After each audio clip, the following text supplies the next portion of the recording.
Pour le premier article de notre credo, nous disons « Je crois en Dieu, le Père Tout-Puissant, Créateur du ciel et de la terre ».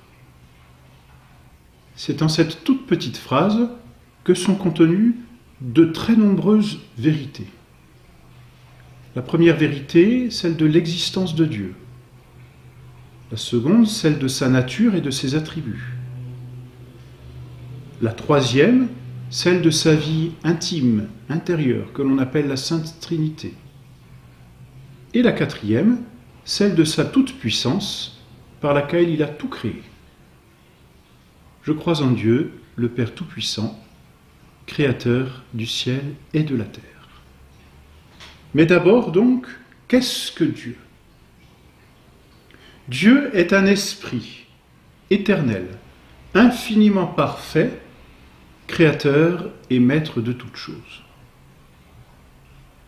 Avant même de développer cette définition, il convient de se demander, mais est-ce que Dieu existe vraiment ? Car pourquoi parler de Dieu si Dieu n'existe pas ?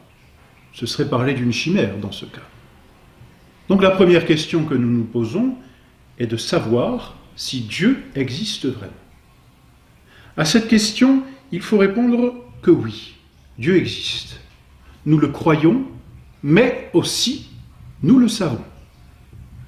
Nous le croyons parce que Dieu lui-même s'est révélé.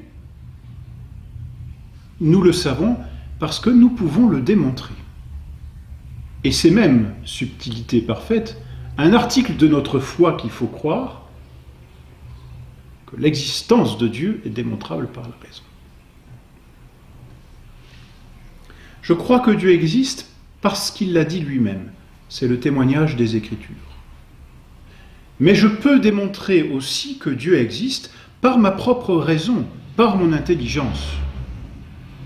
Ces preuves de l'existence de Dieu se ramènent en général à 5 voies. Plus ou moins compliquées, plus ou moins difficiles à élaborer, mais qui partent toutes d'un constat, c'est que les choses qui nous entourent existent. Il y a des choses qui existent, et toutes ces choses qui existent sont, puis disparaissent. Un jour n'ont pas été, et un jour ont été. Chacun d'entre nous, nous pouvons le dire, n'est pas le maître de sa propre existence, puisqu'un jour nous n'étions pas. Comment pouvions-nous être maîtres de nous-mêmes si un jour nous n'étions pas ? Et comment pouvons dire que nous sommes maîtres de notre propre existence, puisqu'un jour nous disparaîtrons ? Notre existence ne tient qu'à un fil, et nous ne sommes pas les maîtres. Et ainsi de toutes les choses qui nous entourent, et particulièrement de toutes ces choses matérielles qui sont corruptibles, et dont l'existence est donc très ténue. On dit qu'elle est contingente. Elle est contingente, c'est-à-dire qu'elle existe, mais qu'elle pourrait très bien ne pas exister. La chose n'a pas en elle-même sa nécessité d'exister et de toujours exister. Une chose contingente s'oppose à une chose nécessaire. Une chose contingente existe, mais pourrait très bien ne pas exister, comme chacun d'entre nous. Une chose nécessaire existe et ne peut pas faire autrement que d'exister. Or, vous comprenez que toutes les choses contingentes, n'ayant pas en elles-mêmes leur propre nécessité d'exister, nécessitent une chose nécessaire qui les fasse exister. Que veut-on dire par là ? C'est qu'une chose contingente, n'ayant pas par elle-même sa propre raison d'exister, ne peut pas se donner l'existence. Il lui faut donc un être nécessaire qui lui donne l'existence. Ou bien vous me direz, un autre être contingent. Mais cet être contingent, de qui va-t-il tenir son existence ? D'un autre être contingent. Mais on ne peut pas remonter à l'infini. Ça n'a pas de sens. Car si tout est contingent, un jour, tout aurait pu ne pas exister. Et comment alors ce qui existe aujourd'hui existe, puisque tout aurait pu ne pas exister ? Il faut bien une cause de cette existence, et qui soit nécessaire en elle-même, c'est-à-dire qui est en elle-même la cause d'exister, qui soit à elle-même sa propre existence. C'est ce que l'on appelle Dieu. Dieu est donc cet être qui existe par lui-même, qui a en lui-même la raison de son existence, qui est à lui-même sa propre existence, et qui existe finalement de façon nécessaire, c'est-à-dire qui ne peut pas ne pas exister. C'est Dieu.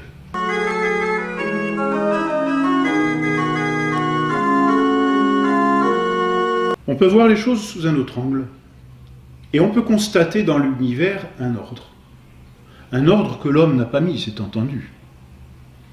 Les millions d'étoiles, les millions d'astres, les simples planètes même qui gravitent autour du Soleil, avec une constance et une régularité incroyables, et ce, depuis des milliards d'années, défiant même, si l'on pouvait dire, toute la technique des hommes, cet ordre donc de l'univers que l'on aperçoit.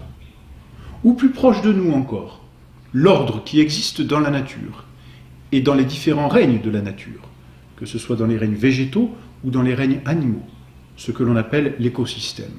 Cet ordre que l'homme n'a pas mis, et dont pourtant il jouit agréablement, cet ordre nécessite quelqu'un qui a mis de l'ordre, un ordonnateur, un ordinateur, en tout cas une intelligence qui a mis de l'ordre, car c'est le propre du sage que d'ordonner, c'est-à-dire de mettre de l'ordre. Seul celui qui est sage est capable de mettre de l'ordre. Il existe donc au-dessus, ou plutôt au-delà de l'univers, un premier principe ou une intelligence première qui soit la raison et la cause de l'ordre dans l'univers. Cette intelligence, nous l'appelons Dieu.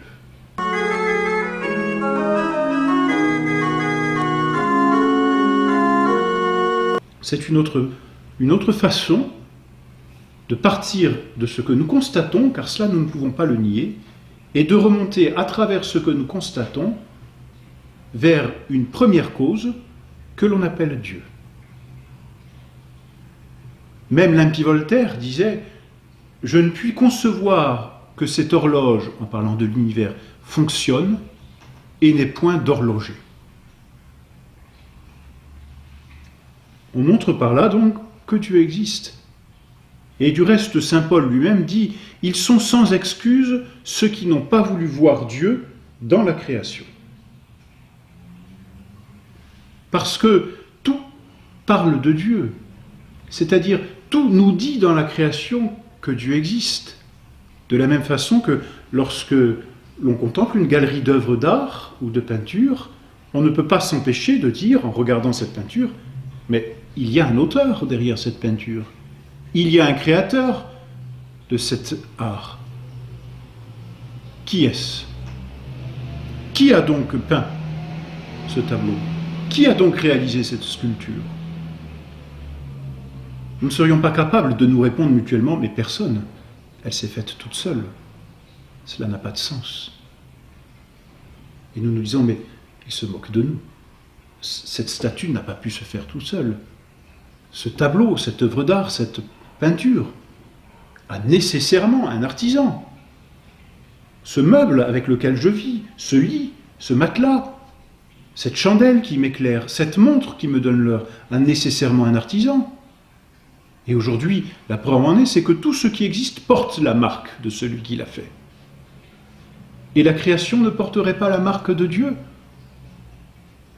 Mais si, l'ordre qui existe dans la création manifeste l'existence d'un ordonnateur et d'une intelligence suprême, c'est Dieu.